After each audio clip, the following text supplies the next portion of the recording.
I am in the middle of reinventing myself now because of the crisis.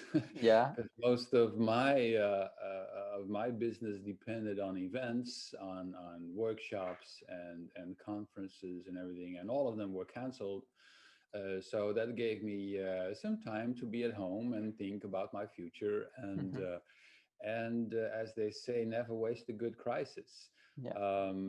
It's one of my favorite sayings. Now is the time to invest in something new that you did not have time for before because you were successful, Hmm. and it's very comforting and very attractive to just milk the cow as long as you have the Yeah. fat cow standing there. But And once then when it's not there anymore, I well, mean, yeah, when the cow is gone, oops, you need to come up with something else. So I think it's a good thing. Of course, when it happened, I was like, oh, uh, what the f? yeah. What do I do now? But I think in hindsight, I will look back at this period and say, wow, this is the year that I reinvented myself Hmm. for the future and basically came up with new business. So that's my message also for corporates. For other businesses, now is the time to invest, as the government is doing. They're spending money like crazy, basically, True, true. to just keep the economy going. Now is the time to keep that money flowing and invest in new ideas. And there's so many interesting new ideas popping up around me because of the crisis. I find that super interesting. So yeah, Yeah. I look forward to what the next couple of years are going to look like, because we had this moment of year of reflection basically in Yeah. Well, 2020. I mean, that's very interesting because I mean, I have the same approach. I mean, it is a horrible situation, but it can be an opportunity for so many things as well. And I mean, I saw it because even as a consultant going to companies, some companies were really having that type of mindset and saying like, okay, we are not going to be able to do things the way we did before. Right. It's, Yeah. it's not Yeah. possible anymore. Yes, And some exactly. pretended a bit. They were having that, speech, and in reality, they were not doing it. And I mean, there's this. Yeah. I mean, it is scary because it's gonna involve change, and change is always scary. Uh, but I mean, as well, there's, like you said, an opportunity to change things. And I mean, we were talking about business organizations and the way you deal and manage teams. I mean, I saw big companies that were totally reluctant to home officing, that after the crisis, and I mean, the crisis is not over, but I mean, after the first lockdown, they said, okay, then there's an opportunity maybe to have a more flexible approach towards work, and maybe that flexible approach can be defined by, I mean, very local managers or teams themselves. So basically, Hmm. it's re-injecting trust into an organization, which is, I mean, essential, I would think, Yeah. towards, well, new approaches. Yeah. Yeah.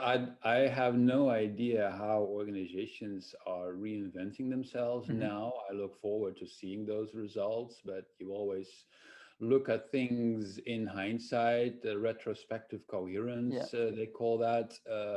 Looking backward, everything is going to be obvious, but looking forward is completely impossible. exactly.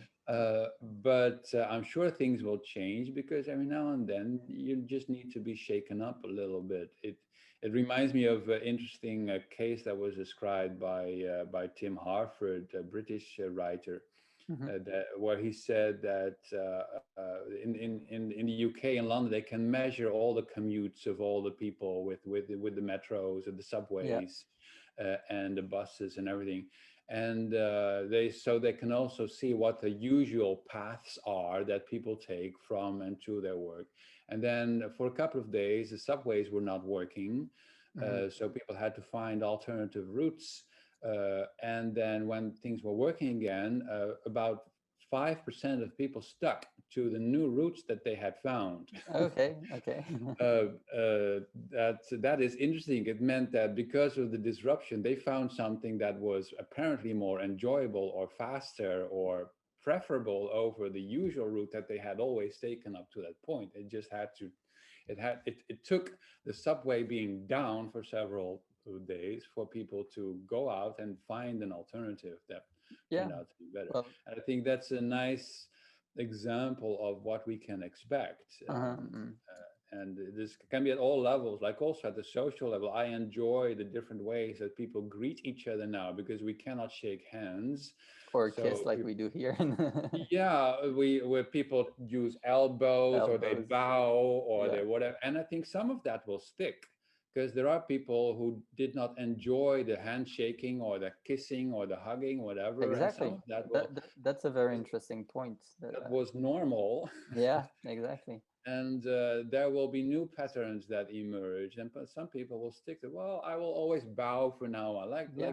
like the Japanese, Yeah. but we will keep Well, at respectful social distance. it's very interesting, because I think I would like think the same way that you just said. I mean, there's gonna be good, patterns that are gonna emerge, and it's gonna become the new, reference now. And I mean, even towards hygiene, I mean, it wouldn't surprise me that after this crisis, we would have to keep the mask in public transportation, for example, or we would have to take our shoes off when we enter home, like we do more and more now, and that Right. we're less and less used to doing. So Exactly. I Yeah, think yeah. it's We're now more aware of hygiene. what it Yeah, takes to exactly. be hygienic. Yes, exactly. And also, yeah, at the business level, because these are all analogies and metaphors, of course, but at the business level, we will find other ways that turn out to be more efficient, more Mm, enjoyable, whatever. I have organized so many co-located workshops, mhm. but most workshops are now taking place online. Yeah. And that has drawbacks, but also benefits. So that is something that I'm looking forward to from my perspective, Mhm. how to organize alternative ways for people to earn their certificates, to complete learning Yeah. programs, etc., from 2021, that does not involve you to go to a classroom for 2 consecutive days Mhm. anymore.